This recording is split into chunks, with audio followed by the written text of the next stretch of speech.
नमस्कार, स्वागत है आपका स्वदेशवाणी की अमृतवाणी में। यहाँ हम हिंदू धर्म से जुड़े कुछ महान ग्रंथों के अनछुए पहलुओं के बारे में चर्चा करते हैं। इस श्रृंखला की शुरुआत हम महाभारत और भगवद गीता के अनछुए पहलू से कर रहे हैं।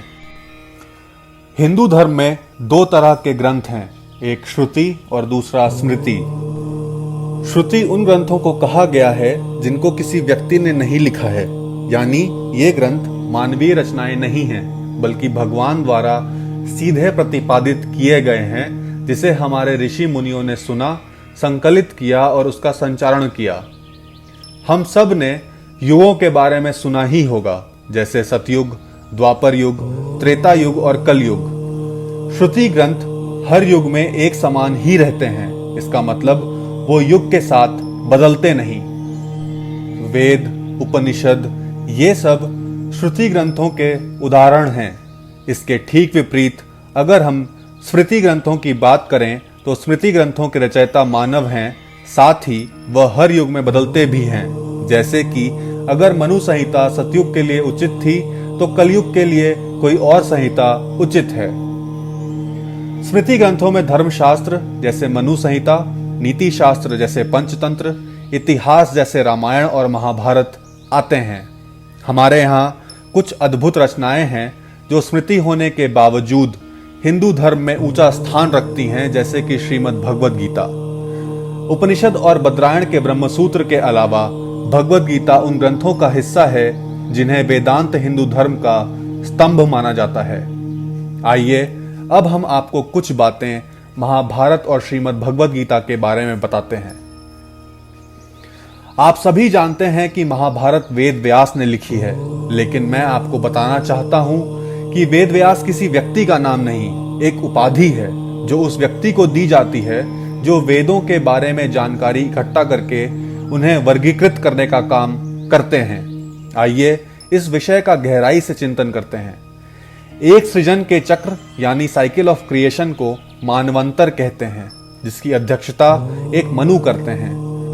हर मानवंतर में लगभग 71 महायुग होते हैं और एक महायुग 4 युगों से बनता है, जो कि सतयुग, त्रेता, द्वापर और कलयुग हैं।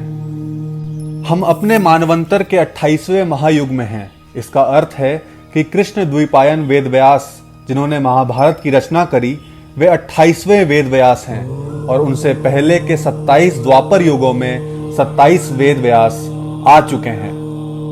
इनका नाम कृष्ण द्विपायन इसलिए पड़ा क्योंकि कृष्ण का अर्थ होता है सांवला, और क्योंकि उनका जन्म एक द्वीप पे हुआ था, इसलिए उनका नाम द्विपायन रखा गया। महाभारत दुनिया की सबसे लंबी कविता है। महाभारत में 1 लाख श्लोक हैं और हर श्लोक लगभग 20 शब्दों का है, अर्थात महाभारत में लगभग 20 लाख शब्द हैं। भगवद गीता हिंदू धर्म की अकेली गीता नहीं है। इसकी तरह और बहुत सारी गीता हैं, जैसे वराह पुराण की अगस्त्य गीता, ब्रह्मांड पुराण की उत्तर गीता, स्कंद पुराण की गुरु गीता इत्यादि।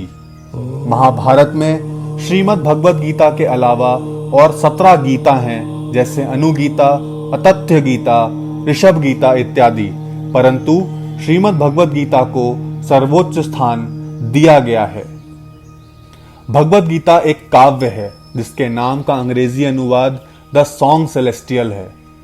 गीता के 700 श्लोकों का उच्चारण महाभारत के सिर्फ 4 किरदारों यथा श्री कृष्ण ने 574 श्लोक, अर्जुन ने 84 श्लोक, संजय ने 41 श्लोक और सबसे पहले और एकमात्र श्लोक का उच्चारण धृतराष्ट्र द्वारा किया गया है। गीता के श्लोक अन्य बातों के अलावा उस समय के युद्ध के कड़े नियमों को भी दर्शाते हैं।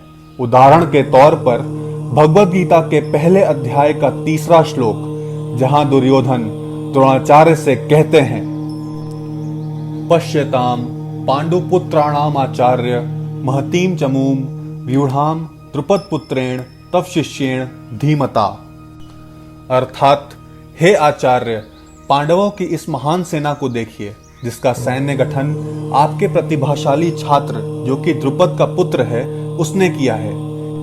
इस श्लोक से यह स्पष्ट होता है कि शंखनाद से पहले दुर्योधन और द्रोणाचार्य पांडव सेना के काफी करीब खड़े होकर के पांडवों की सैन्य संरचना को देख रहे हैं, ये दर्शाता है कि शंख के उद्घोष के पहले युद्ध प्रारंभ नहीं होता था।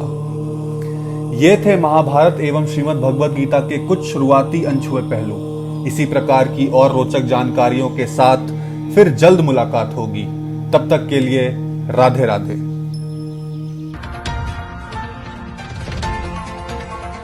स्वदेश वाणी।